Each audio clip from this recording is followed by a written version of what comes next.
श्री ब्रजमोहन अग्रवाल।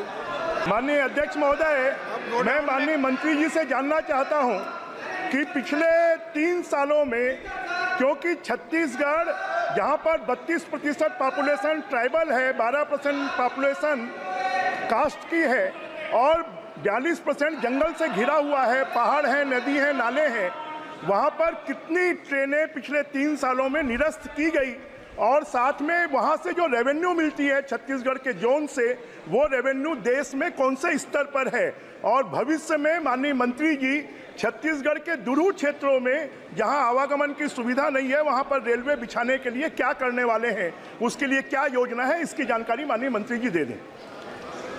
माननीय अध्यक्ष जी, छत्तीसगढ़ जैसा कि माननीय सांसद जी ने कहा, एक आदिवासी बहुल राज्य है और बहुत ही महत्वपूर्ण राज्य है। अनफॉर्चुनेटली एक लंबे समय तक छत्तीसगढ़ में रेलवे के डेवलपमेंट के लिए फंड्स बहुत कम दिए जाते थे। आज फंड्स भी दिए जा रहे हैं, काम भी हो रहा है और जो माननीय सांसद महोदय ने जो बहुत एक महत्वपूर्ण विषय रखा है उसको भी मैं स्पष्ट करना चाहूँगा। 3 साल पहले छत्तीसगढ़ से गुजरने वाली ट्रेन्स थी 56 मेल एक्सप्रेस और 121 पैसेंजर ट्रेन्स होती थी। आज 58 मेल एक्सप्रेस है और 128 पैसेंजर ट्रेन्स हैं। लेकिन इतने पे ही रुकने की बात नहीं है माननीय अध्यक्ष जी। छत्तीसगढ़ में आज करीब 37,000 करोड़ रुपए का इन्वेस्टमेंट रेलवे के डेवलपमेंट के लिए हो रहा है।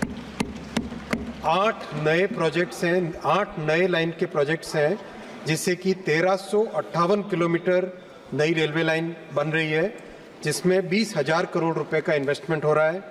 17 डबलिंग के प्रोजेक्ट्स हैं, 17 डबलिंग के प्रोजेक्ट्स हैं, जिसमें 1,373 किलोमीटर नए ट्रैक बिछेंगे।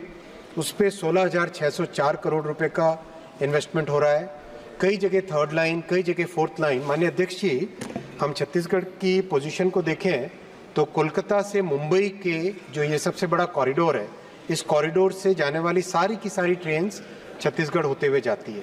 इसलिए छत्तीसगढ़ में कैपेसिटी बढ़ाना बहुत ही ज़रूरी है और इसीलिए जो 10 साल पहले मात्र 311 करोड़ रुपए का इन्वेस्टमेंट होता था छत्तीसगढ़ स्टेट के लिए, वो आज प्रधानमंत्री श्री नरेंद्र मोदी जी 6,922 करोड़ यानी 22 गुना ज़्यादा इन्वेस्टमेंट आज दे रहे हैं और रिजल्ट भी उसका दिखाई दे रहा है। माननीय अध्यक्ष जी, पहले मात्र 6.5 किलोमीटर साल में, पूरे साल में छत्तीसगढ़ जैसा माननीय सांसद जी ने कहा, आदिवासी बहुल क्षेत्र है और बहुत सारा पहाड़ी क्षेत्र है, जंगल क्षेत्र है, ऐसे क्षेत्र में मात्र 6.5 किलोमीटर एक साल में काम होता था। आज 100 किलोमीटर पर ईयर यानी पहले से 15 गुना ज़्यादा काम हो रहा है।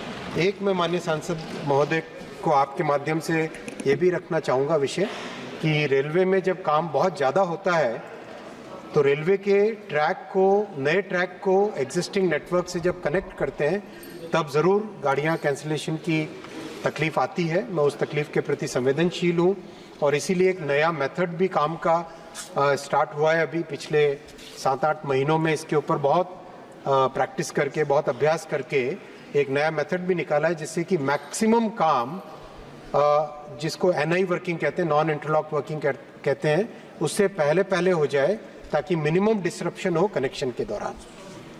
माननीय अध्यक्ष जी, मैं माननीय मंत्री जी से जानना चाहता हूं कि जो बिलासपुर रेलवे जोन है, वो जोन पूरे देश में जितनी कमाई होती है उसका कितना हिस्सा देता है और उस हिस्से के रूप में मेरा आपसे एक बात का आग्रह भी है कि वहाँ पर ट्रेनें लगातार कैंसिल होने के कारण और वहाँ पर सड़कों की स्थिति भी नहीं होने के कारण वहाँ के यात्रियों को बहुत परेशानी हो रही है।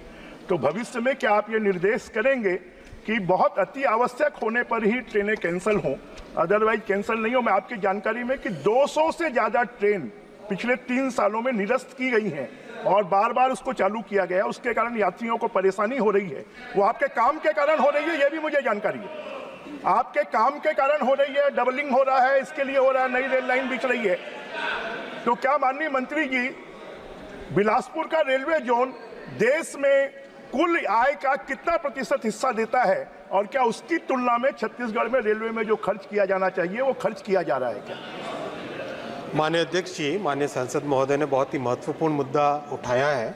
ये बात सही है कि 10 साल पहले छत्तीसगढ़ के प्रति न्याय नहीं होता था न्याय। आज लेकिन न्याय हो रहा है, आज न्याय हो रहा है, आज सफिशिएंट फंड्स एलोकेट हो रहे हैं और काम भी बढ़ रहा है। और जैसा माननीय सांसद महोदय ने कहा, काम जिस तेजी से हो रहा है उसके कारण ट्रैफिक में, पैसेंजर गाड़ियों की कैंसिलेशन में दिक्कत भी हुई, और इसके लिए मैं संवेदनशील भी हूं और आज प्रयास भी कर रहे हैं कि किस तरह से जितने से ज़्यादा काम, मान लीजिए एनआई करने में यानी कनेक्शन करने में 4 दिन लगते थे, तो अब प्रयास कर रहे हैं कि वो 3 ही दिन लगे।